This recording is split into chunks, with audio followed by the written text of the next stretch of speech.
Hey, what is up everybody, and welcome to my QAV-R Butter Kwad build. Hopefully you enjoyed that glitchy cinema edits or attempt of. Either way, let's take a look at this and I'll go over everything I have in it. So what we're looking at here today is a Lumenier QAV-R frame, all carbon fiber. We are looking at a 5-inch body, 6-inch arms, and we are running KISS flight controller with a KISS ESC setup. We're running the Frsky X4R Sbus receiver, and over here we are running the VTX on the top plate. It is a ImmersionRC Tramp high volt, and for the motors we are running the Lumenier 2206 2000 kV motors with 6-inch props.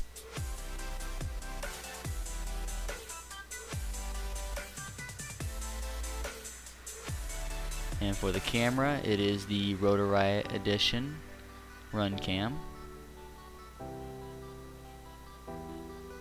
And on the back we are running the TBS Triumph antenna and the Lumenier LED taillights. So that pretty much sums it up. Let's go ahead and jump right into the build video.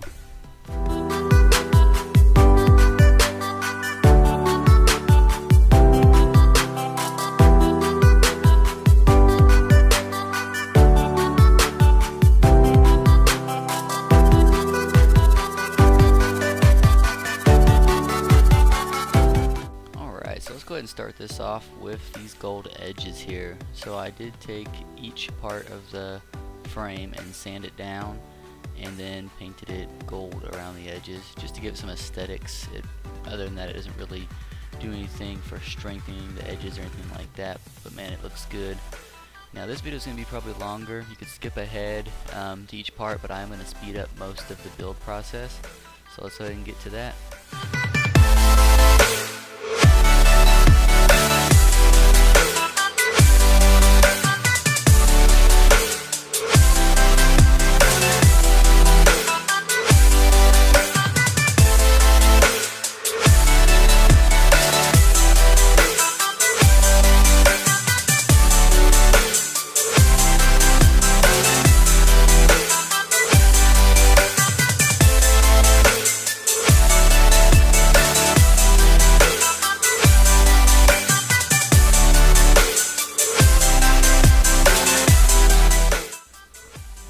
So as I'm finishing this up, you can see that I'm using the X brace that is sold separately. This is just to support the arms in the frame in case of a wreck. It sandwiches them together and just creates a stronger frame. Also, you'll see I'm using two different color bolts. That was just because the gold hardware didn't have enough of the longest ones to reach through to the aluminum brackets. Also here at the end, you want to make sure as you're sliding the arms in that you did not tighten everything down. You want to wait until the very end to tighten them kind of like clockwise or just around one at a time. Alright, now that the frame's all put together, let's get to the next part and get to soldering the brains.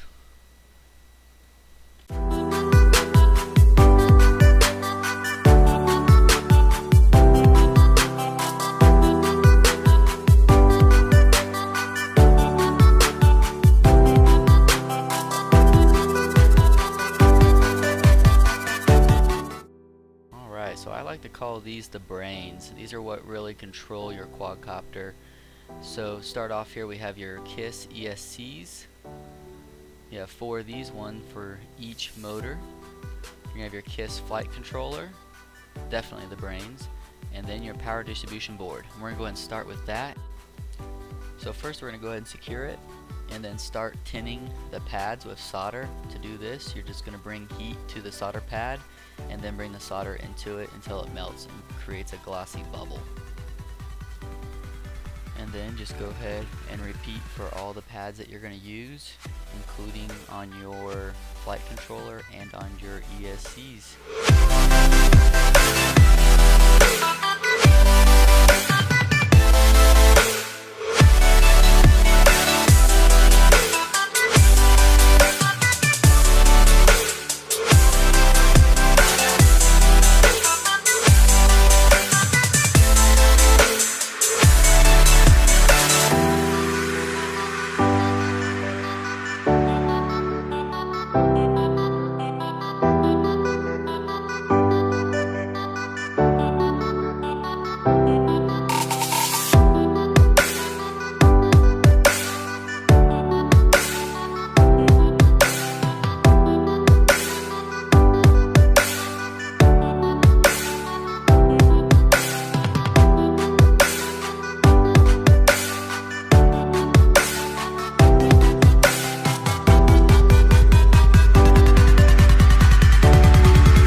choose the direction of the motors. On the KISS ESC, you will solder this on 2 of them so that 2 of your motors spin opposite directions of the other 2.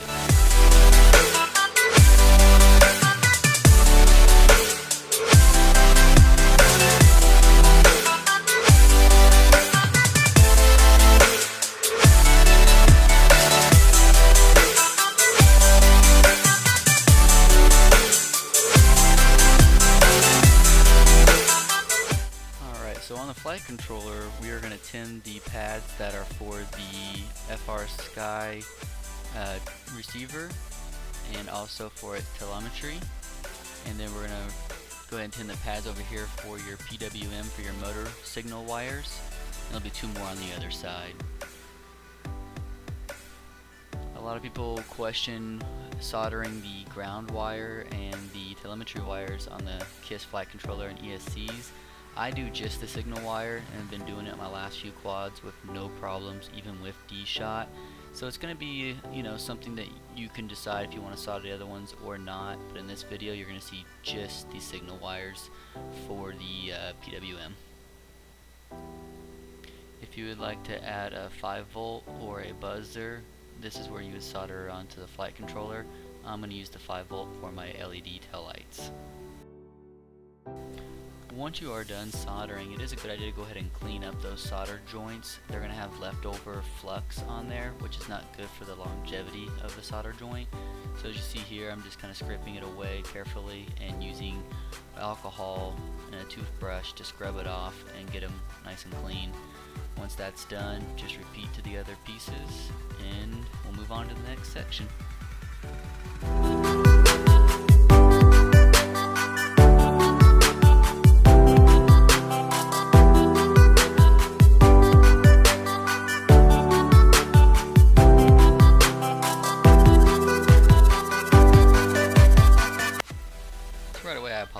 Here, as you see, I already have the power distribution board already bolted down, but hopefully that's common sense and you guys can figure that out. On the other hand, what I'm doing now is I am just lining up my ESCs where I would like them on the arm and cutting out some pad to put them on so that they don't ground themselves out on the carbon fiber. You can use anything, electrical tape, heat shrink, or something thinner. This actually was a little thicker than I expected, but it actually worked really well.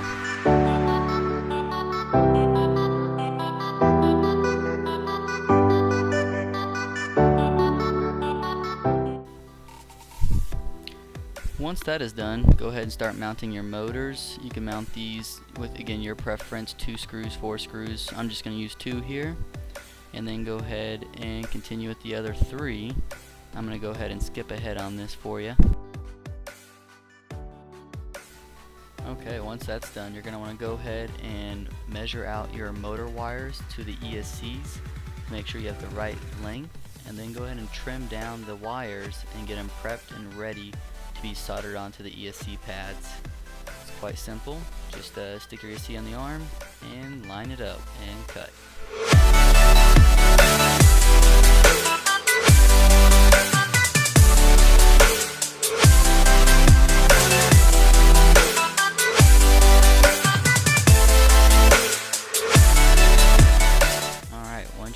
Trimming those off, go ahead and pre-tin the ends of each one of these wires to get them prepped and ready to be joined to the ESC. By doing this, it will allow a better joint.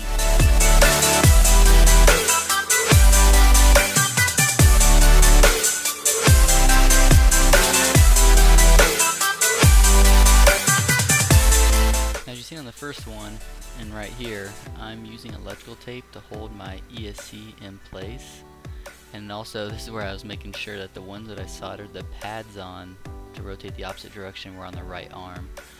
But the electrical tape allows it to stay in one place while you're soldering these on. It makes it a lot easier when you only have 2 hands.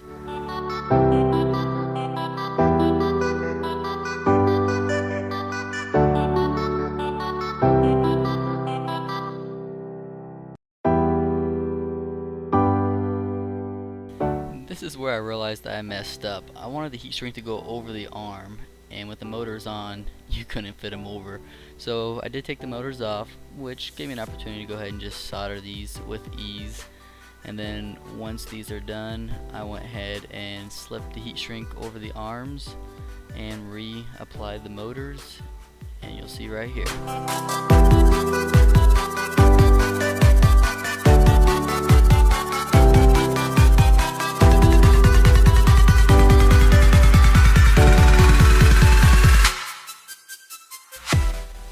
Alright, once you got the heat shrink over the arms and the ESC and the motors installed, you can go ahead and start soldering the ESC positive and negative wires to the power distribution board.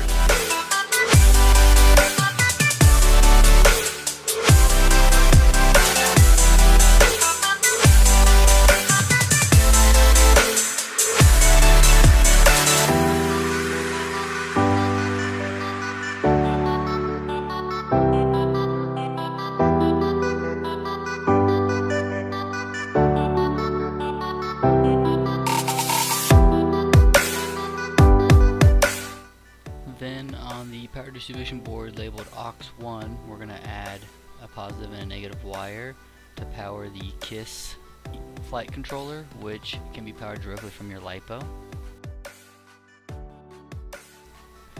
Then we're going to install the actual LiPo lead.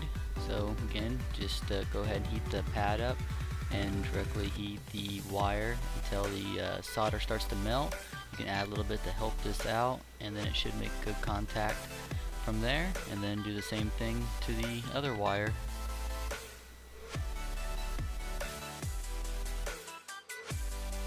And then just like before, I'm going to grab the alcohol and a toothbrush and just scrub it down to get all that flux off there and dry it off. And then I'm going to grab some liquid electrical tape, which this stuff is pretty awesome. I apply it to most of my joints to either make them stronger or just kind of to waterproof them. It peels off really easy if you ever need to resolder or edit this joint. Alright, once you're done with that, go ahead and let it dry, and then measure out your signal wires for your ESCs to your flight controller and trim those off. And then go ahead and grab a heat gun, and you can now heat up the heat shrink to shrink it around the arms and the ESCs to secure them to the arms and protect them. Once you're done, they should cool off and look like this.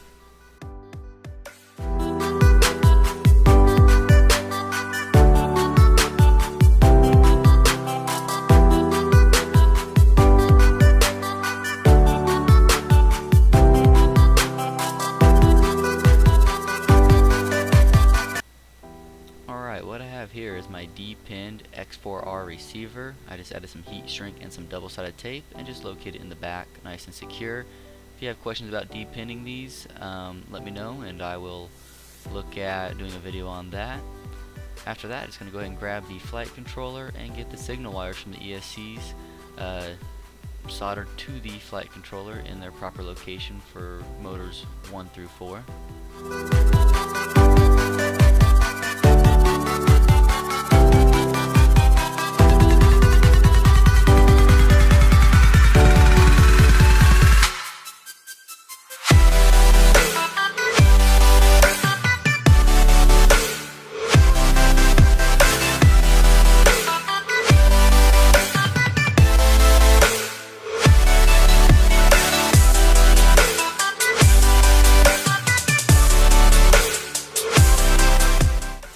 Then you're going to go ahead and tin up the power leads that are going to go to the flight controller. I like to direct solder mine, so I go ahead and poke them right through the bottom and then just add some solder to them. You can add pins here if you'd like, so you can easily remove it in the future, but I find it just as easy to desolder and resolder.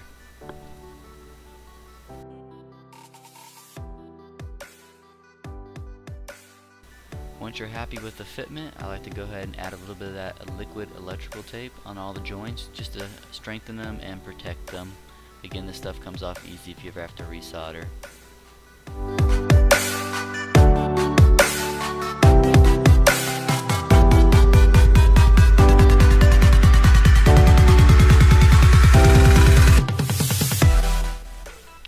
So you can already see that I added the O-rings to the bottom of the flight controller, and now I'm adding them to the top with the screws. This is just going to soft mount the flight controller and separate the vibrations from the frame that could potentially add oscillation when you're flying. Then just go ahead and tighten them all down snugly, but not too tight, just by hand, so this way the O-rings are doing their job. Once that's done, we can go ahead and solder down the receiver wires. I just run them underneath the board and loop them around and just solder them down.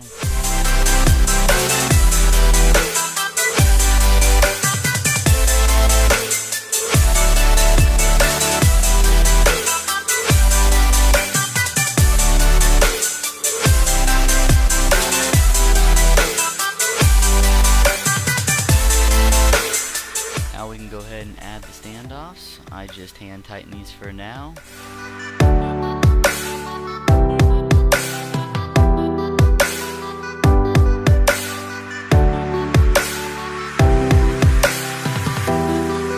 Now there's a lot of ways to mount your receiver antennas. I like to heat shrink mine right to the post. I find this to be quite useful and keeps them out of the way of the props. It also keeps them flexible in any type of crash. So what I do is I just add a piece of heat shrink that's the size of the standoff post, and then I run the wire through it with a zip tie just to make it sturdy, and then run some additional heat shrink over the zip tie and the antenna down through the actual standoff heat shrink. And again, this just tightens it all up. Now as you see here, I run one up and one down. This is again optional, you can run them both up. I just wanted to try this out on this quad, and I haven't really noticed any huge difference in reception between my other quads, but hey, whatever works.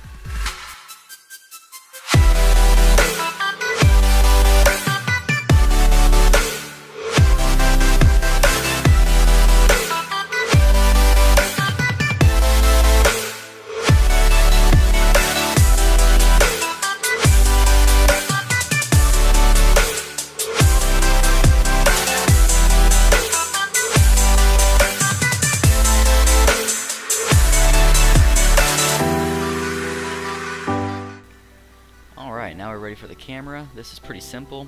I'm just removing the plate that came installed and putting the flat plate on there, and then you're just going to grab the two side plates that Lumenier provides, and you just run a screw in either one of the three holes depending on your camera placement and bolt it directly into the camera. Once this is done, you'll just line it up with the frame, and you can choose your angle by just swiveling it up or down.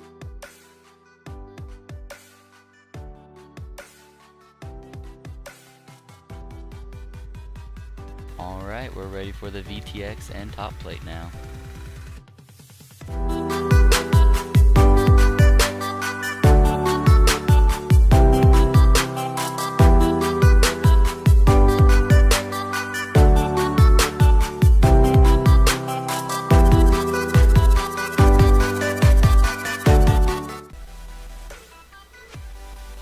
Okay, so we're almost done, so we're going to wrap this up by installing the VTX. You're just going to go ahead and align it up where you want it. Now you see me adding a pad here. This is just to protect the lead on there, and also so it doesn't ground out against the carbon fiber. And then you're just going to go ahead, add some double-sided tape to your VTX and place it where you'd like. And then I like to use just a little bit of zip ties to secure the lead and the VTX itself.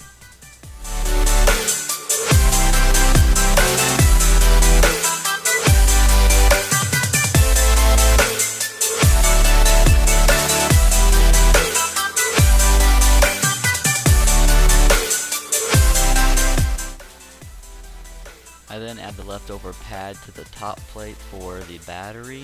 I do cut it down so it doesn't overlap the holes, and just put a little in the back, a little bit in the middle, and this will help your battery from sliding around when you are strapping it down to the top plate.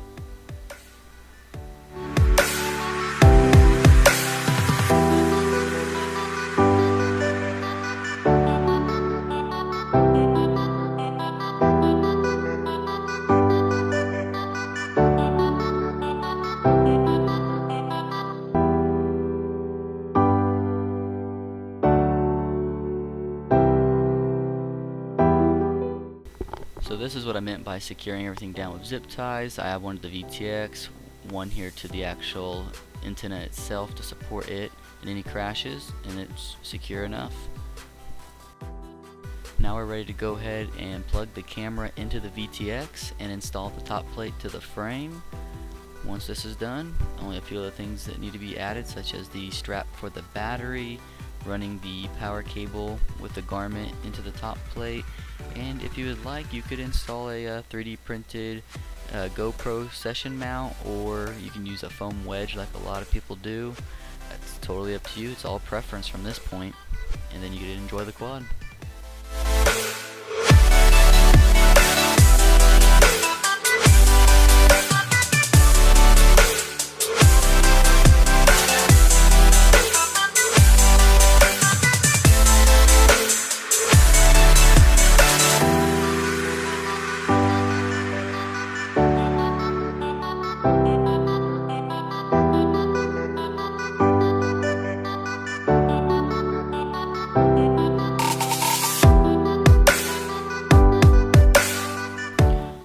So you will actually want to tune your quad before installing the props, but I'm doing this for video purposes, and this time, unlike my ImpulseRC build video, making sure I'm putting them on correctly. You can definitely check that video out. It's a great build video as well, stop motion, but at the very end I put the props on backwards, not paying attention.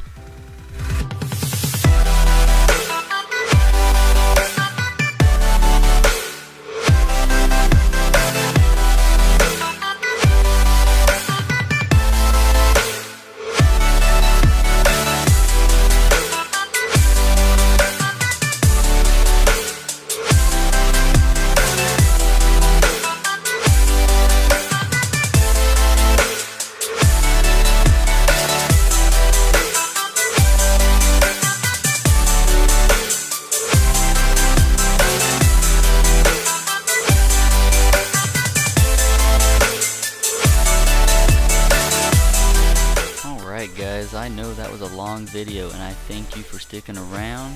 If you like this type of video, let me know in the comments below. Also check out my Impulse Alien RR5 build up here in the corner, and please like and subscribe, and I'll keep on bringing content like this. Thank you.